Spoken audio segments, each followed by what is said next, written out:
No worries at all, bro. How you doing? You okay? Doing good. I just wanted to look at your review your debate with Dershowitz, and I thought it'd be interesting to call you before. How did it go? People in power have misused it, and now there has to be a change, and a better world has to be built. Well, I mean, I think it was enjoyable from my end. It was interesting.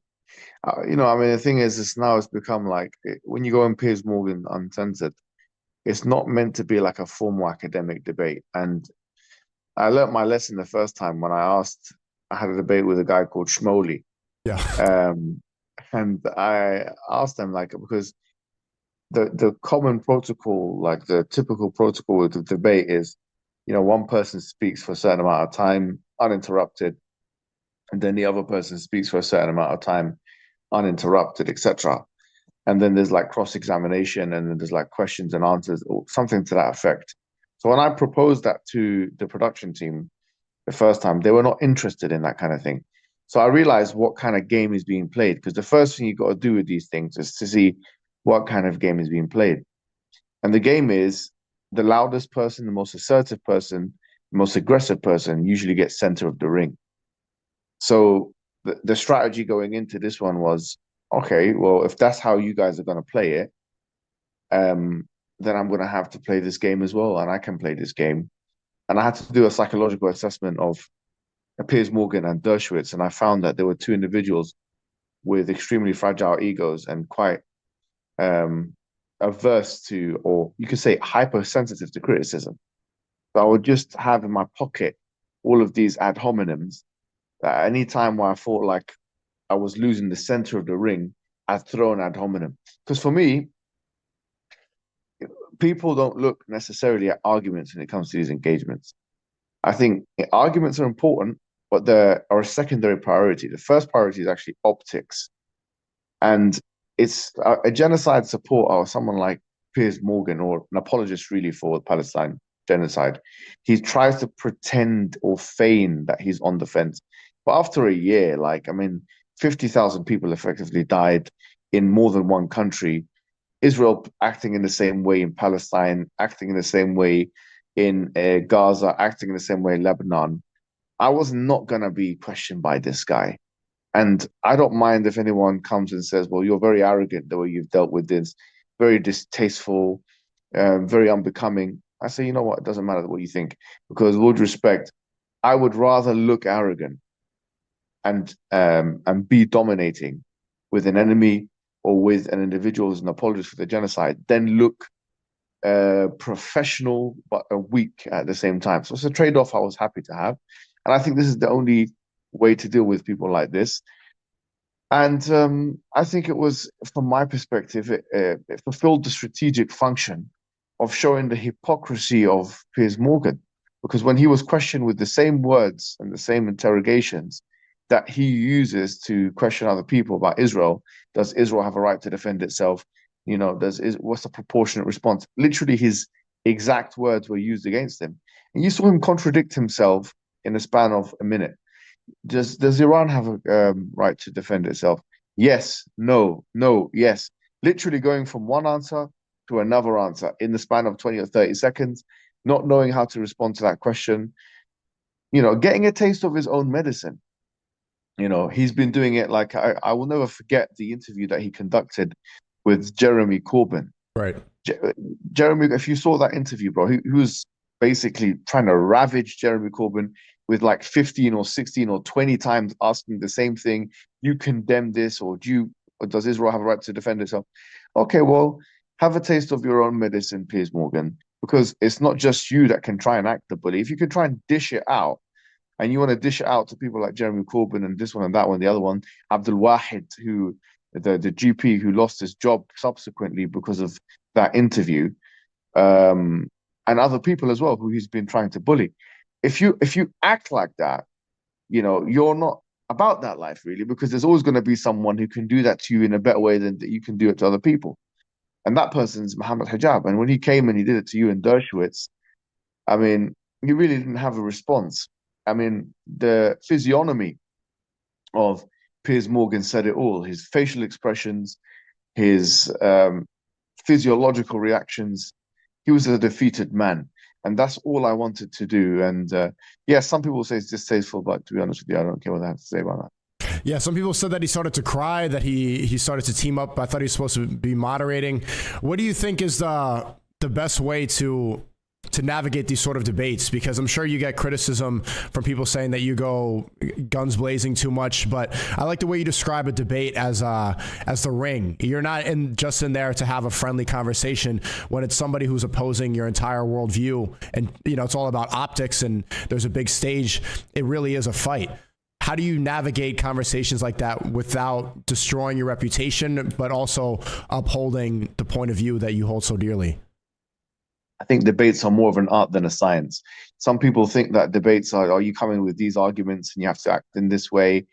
You have to not be afraid to break formalities. At the end of the day, there are some formalities with these things. And when you're going on Piers Morgan's Uncensored, for example, someone would think you have to assume the posture of an interviewee. I didn't take that as a granted assumption. So I took quite frankly, as much as I could with the tools that I had, I took the role of the interviewer. I actually said, I'm going to get the center of the ring. And the way I did that, and I'm going to reveal the secret, since I don't think I'm going to be debating this issue with Piers Morgan again, is like I said before, you just review the psychological profile of the person that you're dealing with. A lot of it is just psychological advantage. Someone will say, why did you start with an ad hominem? An ad hominem, isn't that a kind of informal fallacy? It's only an informal fallacy if you connect it to an argument and you say, for example, you are such and such, therefore you are wrong. I mean, no one's making an argument in that kind of crude manner. An ad hominem is actually a very effective means of discrediting your opponent, of setting a psychological scene, of creating a certain thing. So to remove ad hominems from a public debate on these kinds of issues is actually quite ridiculous and foolish, and there's no reason to do so. The only reason why the term ad hominem has a bad reputation is because people think it's a fallacy, but it's only a fallacy if you connect it explicitly to a kind of logical proposition. We're not doing that. So you can throw as many ad hominems as you want. I mean, sometimes ad hominems are like the spice, like salt on the food. You put ad hominems there, and you entertain the public with some ad hominems. And if you say, well, that's a bad argument, so, like he did, I say, I'm not making an argument. I'm just making a point. I'm making a point about your character, about his character, about someone else's character, and that's just for the public to see. Because look, the debate is a bit like a performance. It is a performance. You're coming out there. You're trying to convince the public, and so as I say, it's an art because you first have to look at the psychological profile of the person that you're dealing with. So knowing Piers Morgan, the thing about him is, as I mentioned, he's hypersensitive to criticism, and he always feels the need to justify his actions to the public. Right. I mean, everyone can do that to some extent. I mean, there's a healthy amount of doing that to just explain to the public or whatever if people are really curious. But he does it because and it came out in his interview, if you really paid attention, he cares too much what even his adversaries think about him. So he said, what do you think of me, Mohammed? What do you think of me? Who cares what I think of him? I mean, I don't care what he thinks of me. Why does he care so much if I like him or don't like him or these kind of things? So it's a psychological weakness, okay? And because for him, he's not basing his stances on principles, or he's basing it on money, okay? He's basing it on these kind of things. He's money over morals peers.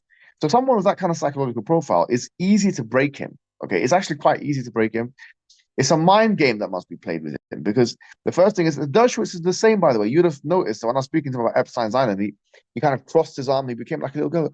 Oh, I'm telling you, I didn't go to the island.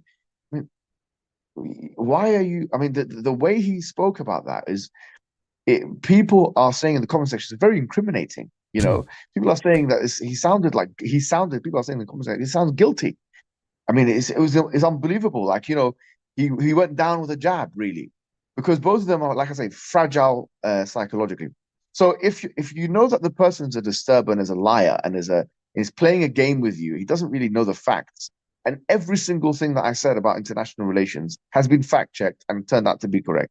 Every single thing about international law has been fact-checked, that he said it was wrong, and it turned out to be correct.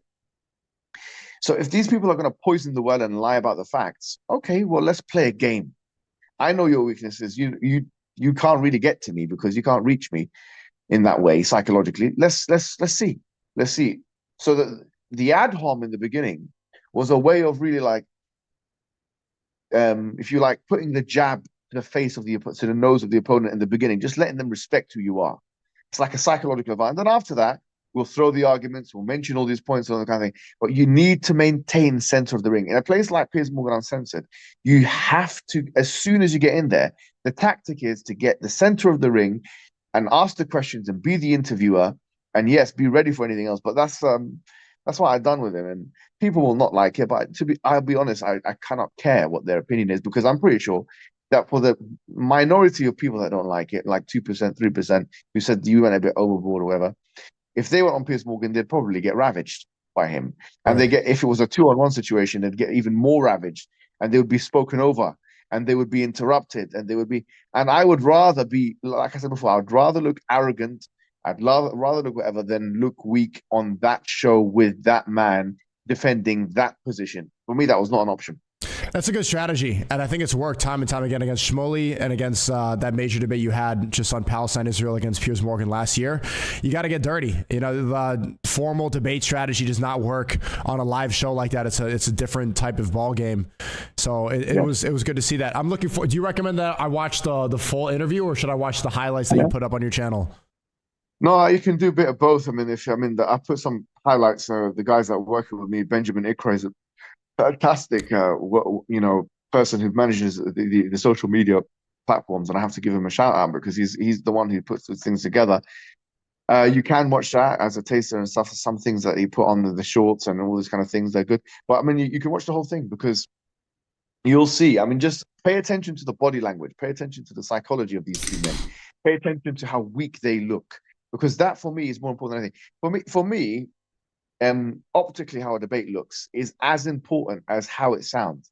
And so for example, if someone were to turn off all the sound and children were to come into a room and they had to judge who is the winner of this debate, the child should be able to point without hearing a word at the winner of the debate just by the body language and the demeanor and the confidence levels of the interlocutor.